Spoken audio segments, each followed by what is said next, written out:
So we have here a very interesting subject for pretty much everyone, in my opinion, because it could affect all of our lives at some point. It's from Steven Crowder. They, if you remember, did an undercover investigation. Right, they had an undercover reporter go on a sting operation, a date with this guy in the video, who was in charge of the jab at the pandemic response for New York City. And he was talking obviously about how he was going to adult parties while everybody else was locked up. He did not come out looking very good out of it. So this is part 2. And here, Prado says that this guy revealed he was hired by the pharmaceutical company Stigatech to help sell the monkeypox drug Mpox. He says here that he details the media scheme to ensure investors don't dump companies' worthless stock. Says the disease primarily impacting gay community, and it's not a problem for the United States despite the World Health Organization's emergency declaration. Quote, "We want the Food and Drug Administration, the FDA, to approve our drug specifically for monkeypox, and right now it's only considered experimental and they won't approve it based on this study. We also need to keep up the people's belief that the Mpox drug works. So that's why spinning it in the media is helpful. You can spin them, the Mpox study results, so that people won't dump the stock thinking that the company is worthless. Honestly, in the United States, the risk for monkeypox is very low. It's only primarily transmitted among gay men. It basically got into the adult networks of gay men, and a lot of gay men have tons and tons of partners and often don't use condoms. So as a result, it spreads more easily." End quote. So you should probably watch the entire thing. This is a 2.5-minute preview by Crowder, and presumably the rest of it is coming soon. I think Crowder's done a very good job on this one, and I'm happy to see him returning to form after his troubles. This is an update from the Canadian government on the monkeypox. I couldn't find a date up top or anything, but there is a line here saying that between January 1st and September 16, 2024, 255 cases were reported, 251 were confirmed. So today it's less than 2 weeks after. About 2 weeks after. So this is fairly recent.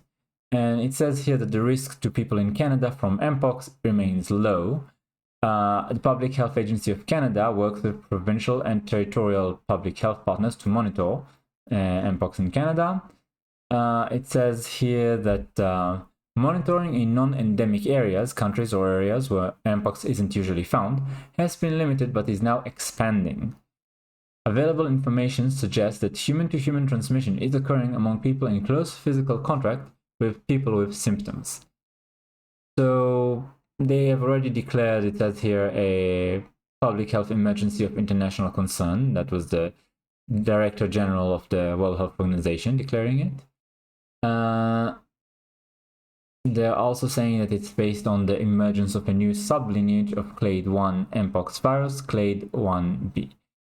A previous public health emergency of international concern for Mpox was in place from June 23, 2022 until May 10, 2023. This was due to a multi-country outbreak of Mpox caused by clade 2b Mpox virus in previously non-endemic countries, including Canada. So they are trying to make it a thing, despite what that guy was saying. They are trying to make Mpox a crisis of international size, and they're trying to legislate essentially for all of us our way of life based on it. It's not the first time, and they will keep doing it. There are, I believe, steps to create a new ministry to deal with pandemics in Canada, was it? I seem to remember reading something of the sort. Was it Canada or Australia? I always mix the two. Anyway, governments around the world are trying to expand the authorities in charge of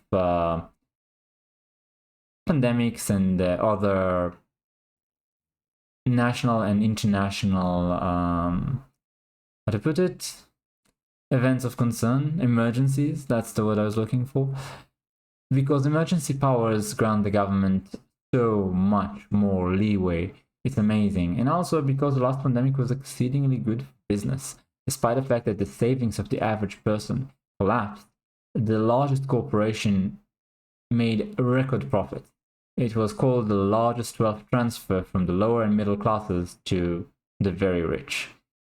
Why wouldn't they be eager for another pandemic, for another emergency of any sort? So once again, gives bureaucrats and government more power and more leeway, less scrutiny from us, the people, and at the same time, a record profits for their partners in business. It is well known that there is corruption, there is a pay for play in government, especially the last couple of years we've seen it happen, and the people who engage in it after being exposed remain unscathed. More and more in Western countries such things happen. You can now see a lot of gifts being given to the current Labour government in Britain after they criticized it for, like, I don't know, over a decade from the opposition in the Conservative Party, in the Tories. They're now in government and getting more gifts than pretty much anyone ever in their history in record time. And, you know, it's all fine. It's all declared. Fine. And this is just the tip of the iceberg. The US government had so many accusations of pay for play. The Clintons and Biden with China, with Ukraine, etc.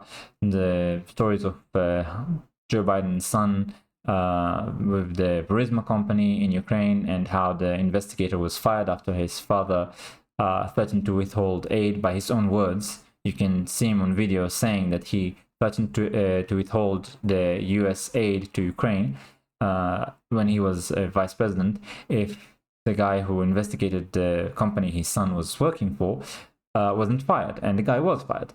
There's also been ties, like I said, of I believe his son and John Kerry's son. Correct me if I'm wrong. I believe the two of them and others, like the relatives of other people in power in the government in the United States, were involved with companies in China getting high salaries despite being very young and inexperienced for, you know, advisory roles and things like that, which pretty much raises the suspicion of pay for play. So we see such things, I'm sure, always happen, but today they get discovered, they get published, and there's no shame in it. There's no demotion, and you don't get fired, you don't get thrown out. You just keep going as though nothing happened. And in such a climate, the threat of the largest companies in the world colluding with government to, you know, enact a new emergency, a new pandemic, or any other type of emergency in order for the two sides to gain money and power in a very short amount of time, in record time, in fact, at our expense. I think the threat is very real. Of course, your mileage might vary, but I would advise everyone to keep their finger on the pulse of the monkeypox story and keep following people like the O'Keefe Media Group and Crowder and Alex Jones, who talk about these issues, because they often expose them long before the mainstream ever gets to these stories. And if you are informed prior to these things really breaking out and becoming a problem, then one, you might be able to avert them. And two, even if they still happen, even if you don't manage to get enough of the public to realize what's going on so that they have to back off, at the very least you can make the best decisions for your health and for your family. I made decisions during the previous pandemic that I am still happy with today, and that was because I was informed about it. I know that there are a lot of people regretting compliance with certain mandates, and there are more and more researches published every day about the significant side effects. If you want to make the correct decision this time around, stay informed. That's just my 2 cents. Thanks for watching, and I'll see you next time.